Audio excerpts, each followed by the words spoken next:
वासुदेवाय नमः। आज हम श्रीमद् भगवत गीता का चौथा अध्याय पढ़ेंगे और उसका महात्म्य जानेंगे। तो चलिए स्टार्ट करते हैं। चौथा अध्याय। हे अर्जुन, संसार में है योग सदा प्रधान, योग नष्ट जब होते प्रकट तब भगवान।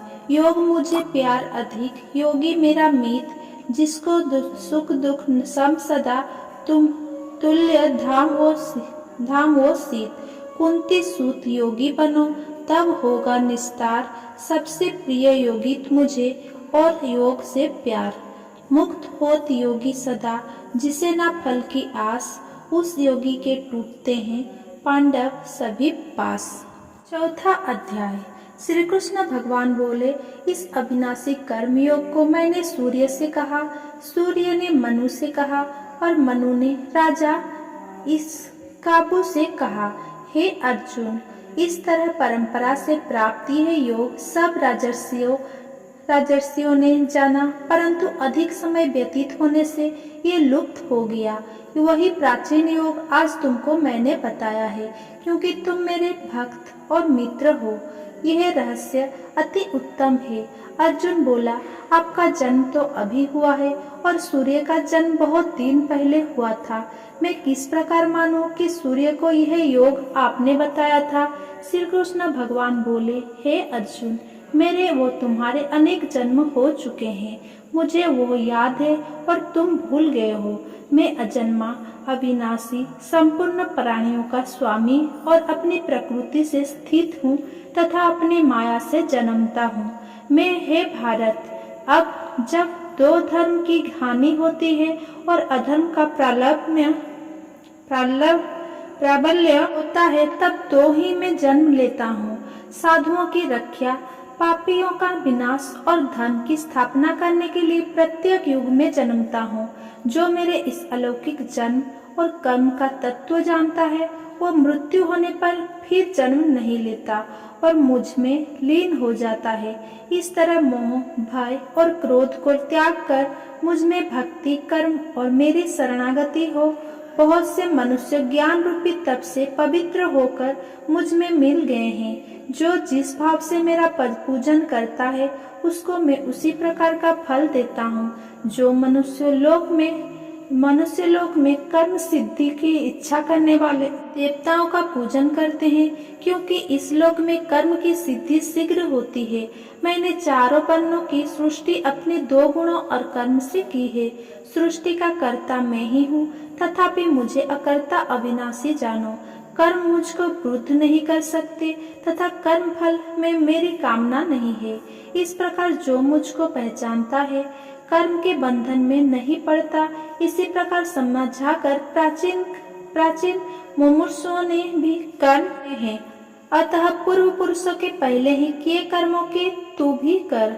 हे अर्जुन, कर्म क्या है और किसे किया जाता है, इसके विचार में विद्वानों की बुद्धि भी चकरा जाती है।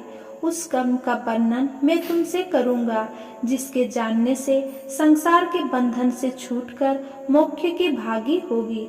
कर्म, विकर्म और अकर्म तीन का जानना आवश्यक है, क्योंकि कर्म की गति अति गंभीर है। जो कर्म में अकर्म देखता है, वही पुरुष बुद्धिमान है, वही योगी और समस्त कार्यों का करने वाला है। हे अर्जुन, जो कर्म करने में कोई कामना नहीं रखता है और जिसके समस्त कर्म ज्ञान रूपी अग्नि में से भस्म हो गए हैं, उसको ही पंडित कहते हैं।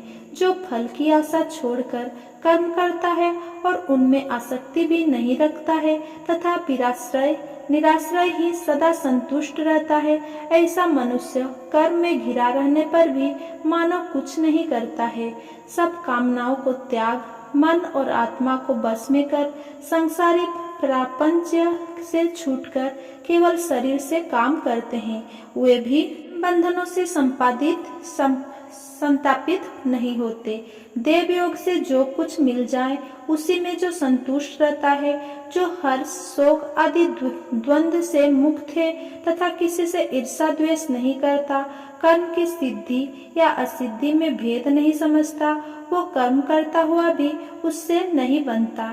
जो फल की इच्छा नहीं रखता, वो वासना से दूर हो गया है। ज्ञान से जिसका मन अचल है, जो यज्ञ में यज्ञ के कर्म करता है वे सब कर्म लुप्त हो जाते हैं। हवन करने का पदार्थ भी ब्रह्मा है, आहुति देने वाला भी ब्रह्मा है। इस प्रकार जिसकी बुद्धि में सब कर्म ज्ञानमय है उसी को ब्रह्मा प्राप्त है। कोई दो का कर्मयोगी देवताओं की पूजा करते हैं और कोई दो ज्ञान योगी ब्रह्म रूप अग्नि में यज्ञ रूप से हवन कर परमात्मा का भजन करते हैं। कोई ऐसे है जो कि अपनी इंद्रियों को तथा सब कर्मों को स्वयं रूपी अग्नि में होम देते हैं और कोई दो इंद्रियों रूपी अग्नि में इंद्रियों के रूप सप्तादि विषयों को होम देते हैं। कितने ही लोग इंद्रियों के सब कर्मों को और प्राणों के कर्मों को आत्मज्ञान से ज्वलित आत्मा का संयम रूपी अग्नि में होम देते हैं।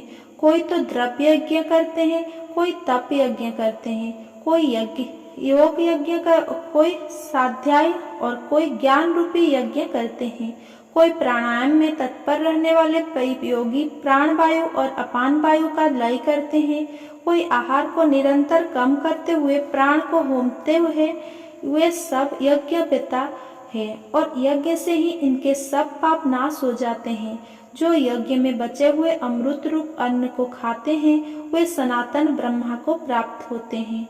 हे अर्जुन, जो यज्ञ नहीं करते उनको लोक परलोक दोनों ही नहीं मिलते हैं।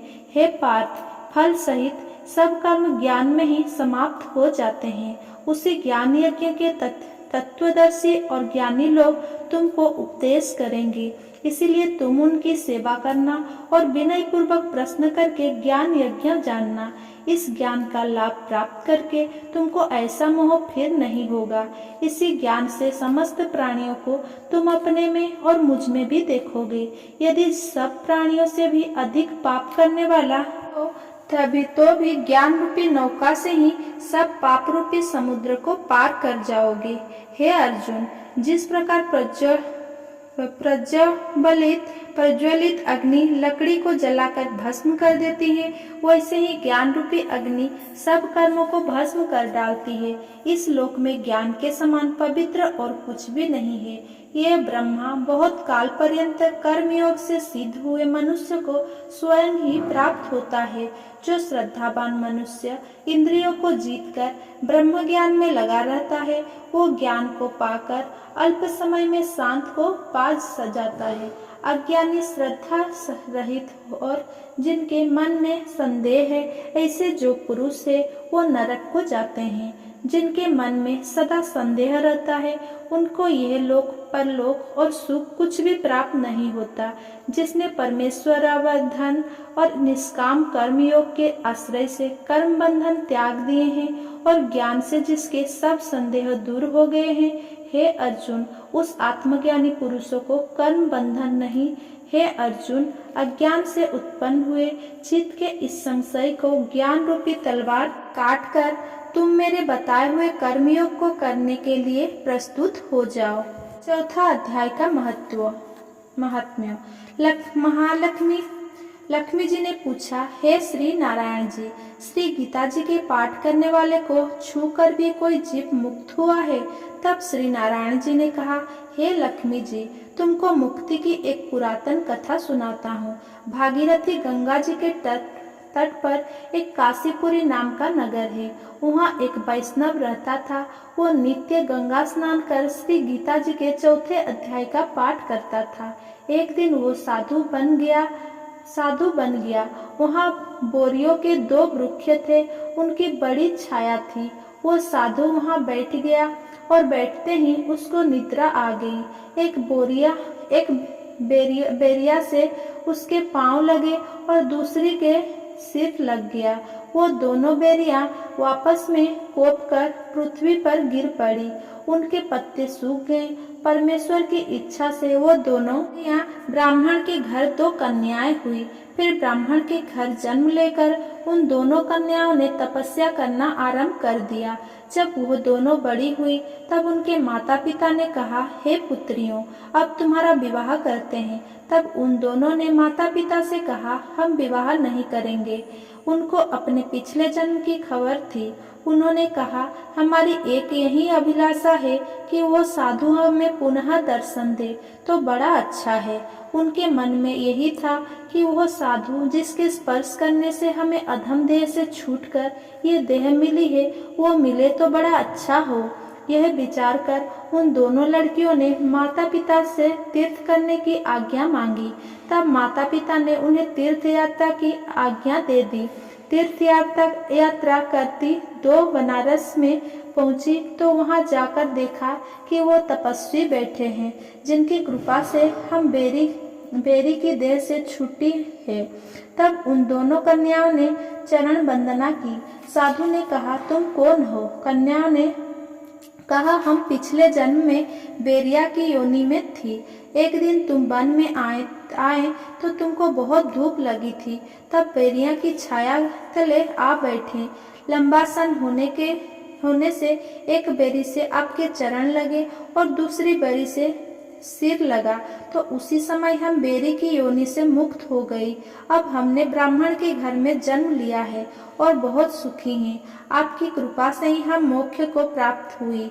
तब तपस्वी ने कहा, मुझे इस बात का पता नहीं था। अब तुम आज्ञा करो, तुम्हारी क्या सेवा करूं, क्योंकि तुम ब्रह्मरूप उत्तम जन्म श्री नारायण जी का मुख हो।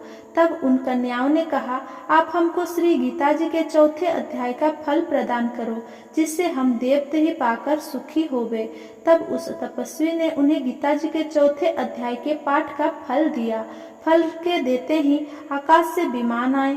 तब उन दोनों ने देवदेही पाकर वैकुंठ को गमन किया। श्री नारायण जी बोले, हे लक्ष्मी जी, ये 4थे अध्याय का महत्व है। 4था अध्याय संपूर्ण। अगर मेरा ये वीडियो आपको पसंद आया हो तो मेरा वीडियो को लाइक कमेंट शेयर करें एंड मेरा चैनल को